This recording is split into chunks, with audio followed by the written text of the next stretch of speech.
All right, so what we're gonna do is our first step is we need to cut out 2 pieces of fabric that are 6 inches by 6 inches. A little fun fact about this type of fabric is, I think we already learned it when we did our scraps. Remember that? If we cut a little slit, we can rip it and it's a straight line. Okay, that's on cotton. Not all fabrics can do that. So not all fabric is created equal, but we can do it on this. So at least I now know I have 2 straight sides. And from here, what we're gonna do, you wanna make sure that you're using the inches, not the centimeters, and we're going 6 inches down, okay? And we're going, so I'm gonna start right here, 6 inches down. And now I have to, can I just make a line here? Oh, it's 6 inches. Can I do that? No, because could that be crooked? Is that crooked? Yeah, so I need one more line. So I'm gonna come over here and I'm gonna go 6 inches down, okay? So now I'm gonna line this up and I need to go 6 inches across on that line. So I'm gonna go 6 inches, make a mark, go up 6 inches, make a mark, okay? And now I'm gonna make sure that that's 6 inches. It is to that pink line, okay?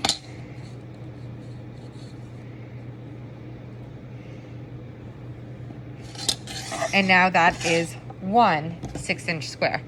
I'm gonna do that exact same thing over here again. I'm gonna come down, mind you, it starts, 0 starts here, not at the end of the ruler. I'm gonna come down here. Now, can I just go right off of that line? No, right? That would be crooked if we did that. So now if I want a nice straight line, I'd make another line right here. And now I want 6 inches from the edge over there, which is right here. Line that up. And I'm using chalk to make the markings, but we could use marking pencils. We could even use a tracing wheel, which we'll learn about later on. Any of those to make the... Do you see how we have a nice 6-inch square? Now, this is gonna seem really common sense about cutting, except do you guys remember when you were kids and you couldn't cut nice and your stitches, your cutting looked like this? Do you remember that? It's because we took little cuts. What we wanna do is go heel to toe, just like marching. We wanna go from the heel of the shears down to the tip. So we're gonna go open it out wide and you're gonna go straight down, okay? And that is going to give you a nice cut. All right.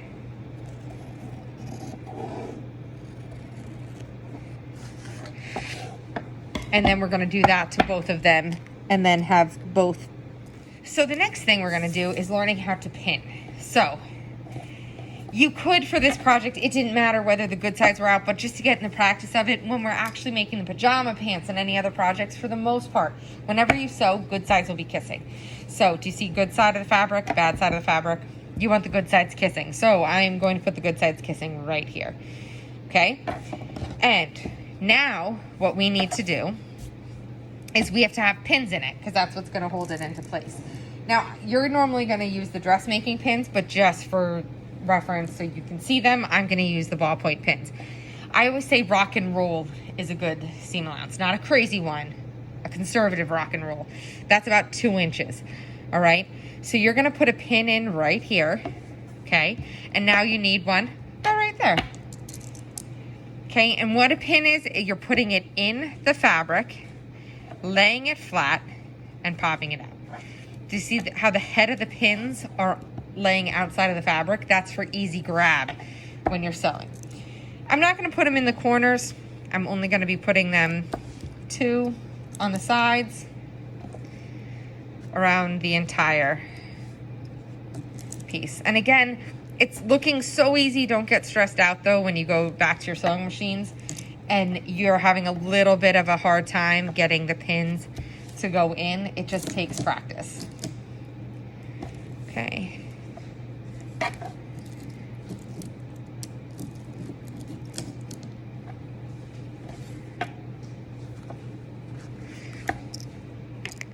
So First thing that you need to do is we have to put this on a regular stitch. So on a 9410, we want to make sure that the stitch selection is on 5. We want to make sure that it's on a straight stitch and the stitch length is on a 2.5. If you're on a touch and sew, your stitch length is the only thing that's different at 3.5, which is still in the middle, and the rest of us all have a 9410 or a Scholastic. So when we start sewing, first thing is all your threads have to be in the back. Do you see that? How the tails are all running in the back? And now we never want to start on a corner. We're going to start right here on the edge. The first line of your throat plate of the seam allowances, that is 1/4. So we're going to turn it on. And now for a regular stitch, okay, remember we have to back stitch. So we're going to move forward 2 to 3 stitches. And now we're going to hit that reverse button and go backwards. That knots it, okay? Now we don't want to sew over pins, so we're going to remove the pins as we sew. What do I have to do here at the corner? Do you remember what it's called? The turn wheel. Turn wheel, yep, we got to pivot. So the needle is in, and I go over, and if you think it's a little bit off, there's no shame in using that hand wheel to go one more, and now I'm perfect. All right, so now my fabric didn't move, and now I'm gonna make that beautiful corner, that pivot. Okay, and now I'm gonna go straight down here. Okay, and I'm gonna pivot again. Turning.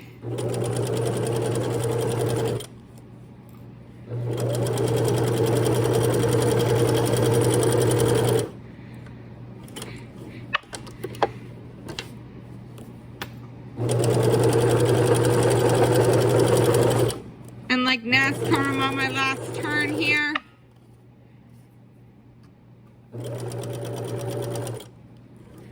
Okay, picking it up, needles down, picking up the presser foot. And now I am right coming in, and I need to what? What is this called? Reverse back stitch. 2 stitches and I am done. And that's going to give me a nice stitching all the way around where is a running stitch. The next stitch, what does it say we're gonna do? Basting. Basting. Do you guys see that? What seam allowance do I have to do? You have to make like bigger spaces. Yep. Do you see how it says 5/8 of an inch? 5/8 of an inch. So on a 9410, it's this long line coming down, okay? On a Scholastic, you're gonna see a little dot on one of yours, and I can always point it out to you. That's 5/8 of an inch. If you have a touch and sew, it actually is labeled right on there, 5/8 of an inch. So again, you wanna make sure that all thread is cut off, so at this point there's no hanging out thread. And now we're gonna change the stitch length over to a 4, okay? Or if you're a touch and sew, all the way over to a 7. I'm gonna make sure my threads are running in the back. And now, do you see how we just changed the stitch length? Now again, do not start in the middle. And now I'm gonna keep my fabric right here to keep it nice and straight. No back stitch, because a basting stitch is technically a temporary stitch. It's not meant to hold anything together for a long period of time. This would be something like we would base stitch when we were about to put in a zipper. Anything where we would take this out and sew again. Okay, a gather stitch is used for a basting stitch. And now we're sewing all the way around. Again, no back stitches right here.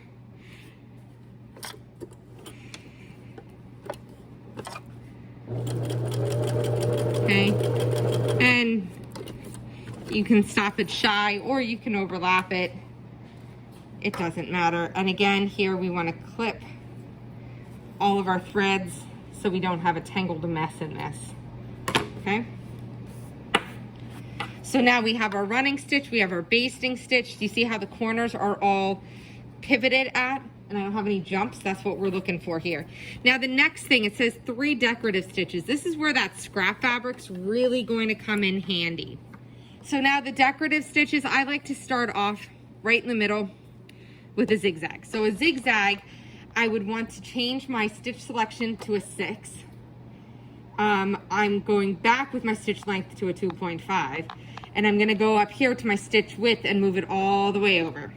Okay, and I have to back stitch again. So I'm gonna go forward, 2 stitches, go back, 2 stitches. Now I created a knot. And now I'm just gonna go a straight line. And if those threads try to come forward, just put them in the back. I'm at the end. I'm gonna back stitch again.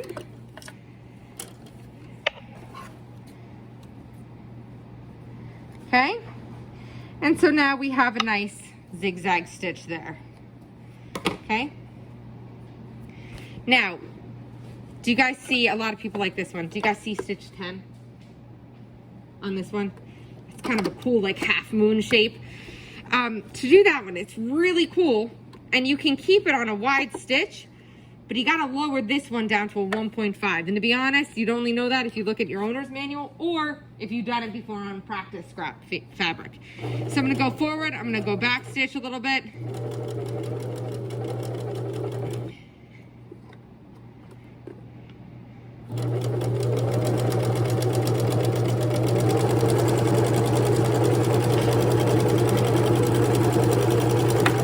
And back stitch again. And look at how cool that is. Little half moon going on. Okay, cool decorative stitch. And do you guys see another one you want me to try? Look on the 9410s. 12. How funny, that's what first period chose too. So then on this side, I'm gonna pick 12. I gotta go back to a 2.5. I can keep that at a long one. And I'm just gonna keep my presser foot right next to that zigzag. And if your machine comes unthreaded, not a big issue.